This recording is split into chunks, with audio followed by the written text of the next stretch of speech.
مجھے ایک ذمہ دار شخص نے بتایا جو محافل کا انتظام و انصرام کرتا ہے کہ ہمارے ہاں ایک پیر صاحب تشریف لائے تو ہم نے ان کو کہا کہ آپ بر وقت تشریف لے آئیے گا، لیکن وہ دیر سے آئے تو ہم نے ان کو بڑا زور دیا کہ محراب کے پچھلے جانب سے جو عقبی دروازہ ہے اس سے آپ اندر تشریف لے آئیے تاکہ تقریر واز نعت جو بھی چل رہا ہے اور پھر اتنے لوگوں کا ہجوم ہے تو آپ گزریں گے تو وہ نہیں مانے۔ انہوں نے کہا نہیں میں تو ادھر سے آؤں گا، اور پھر وہ جو ہے وہ دروازے سے مین دروازے سے داخل ہوئے اور پھر لوگ کھڑے ہو گئے اور پھر نعرے اور لوگ ایک دوسرے کے اوپر گر رہے ہیں اور بوڑھے آدمی نیچے آ رہے ہیں اور وہ آہستہ آہستہ چلتے ہیں۔ انہوں نے مجھے بتایا کہ وہ ہولے ہولے چل رہے تھے، ہوتا نا کہ گنجائش مل گئی ہے اور لوگ ایک دوسرے کے اوپر گر رہے ہیں، کوئی بوڑھا آدمی ہے زخمی ہو جائے گا، اس کا تقدس مجروح ہوگا، لیکن وہ ہولے ہولے چل رہے تھے، وہ اس پروٹوکول کا لطف لے رہے تھے، اس پروٹوکول کا نشہ اٹھا رہے تھے۔ مجھے بتاؤ بوڑھوں کے اوپر لوگ گر رہے ہیں اور اس پروٹوکول کا بھی جو لطف اٹھا رہا ہے، پھر ایسے پیر اور یہ وزیر مشیر اور حکمرانوں کا کیا فرق رہا؟ تو یہ ان چیزوں کا بہت خیال کرنا چاہیے۔ بزرگوں سے ملنا، علماء سے ملنا، نعت خوانوں سے ملنا، قاریوں سے ملنا اچھی بات ہے، لیکن اگر آپ کسی کو دھکا دے کے ملتے ہیں، وہ تو حجر اسود کو چومنے سے بھی روک دیا گیا اگر کسی کو دھکا دینا پڑے۔ حجر اسود کون ہے؟ یمین اللہ، اللہ کا دست راست ہے، اللہ کا دایاں ہاتھ۔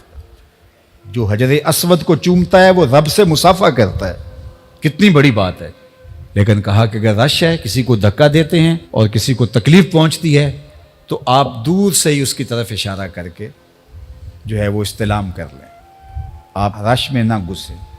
تو جب حجر اسود جو یمین اللہ ہے، حجر اسود کو چومنا رب سے مصافحہ کرنا ہے، تو کیا حیثیت بچتی ہے رضا ثاقب مصطفی کی، کیا حیثیت بنتی ہے قاری کی، نعت خواں کی اس کے مقابلے میں کہ آپ مسجد کا تقدس مجروح کر رہے ہیں اور پامال کر رہے ہوں، اور بوڑھے بزرگ روندے جا رہے ہوں، بچے روندے جا رہے ہوں، اور آپ آہستہ آہستہ چل رہے ہوں تاکہ پروٹوکول انجوائے کریں، یہ لطف لیں، کشید کریں مزہ۔ تو یہ بہت بری بات ہے۔ آپ اچھے مسلمان کے اچھے انسان بھی نہیں ہیں، آپ تو اپنے آپ کو شیخ المشائخ کہلاتے ہیں نا، زینت القراء ہیں، آپ تو طوطی پاکستان ہیں، آپ تو خطیب امت مسلمہ ہیں، آپ تو نابغہ روزگار ہیں، آپ تو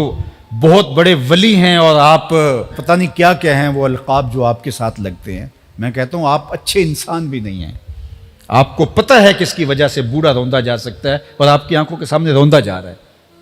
اور آپ کی طبیعت گھٹن میں نہیں آتی، آپ کے چہرے پر پریشانی نہیں آتی کہ یہ کیا ہو رہا ہے۔ آپ آہستہ آہستہ قدم رکھتے ہیں، جس طرح قدم دکھتے ہیں اور ایسے ایسے چلتے ہیں تاکہ اس کا زیادہ سے زیادہ لطف کشید کر سکیں۔ تو صاحب آپ کو گمان ہے، آپ کے مرید کہتے ہیں کہ آپ شیخ المشائخ ہیں اور غوث اثر ہیں، زمانے کے مقتدا ہیں، اس زمانے کے سب سے بڑے آپ ہیں، لیکن یہ آپ کے مرید کہتے ہیں، آپ کہتے ہیں، لیکن میں کہتا ہوں آپ اچھے انسان بھی نہیں ہیں۔ تو اس لیے ان چیزوں کا بہت لحاظ رکھنا ہے، یہ ہمارے دین کی اقدار ہیں اور ان کو ہمیں سمجھنے کی کوشش کرنی ہوگی۔ جو ہماری محافل کا سٹائل بن گیا ہے اور جو صورتحال بن گئی ہے، یہ خانہ زاد چیزیں ہیں، شریعت ان کی اجازت نہیں دیتی۔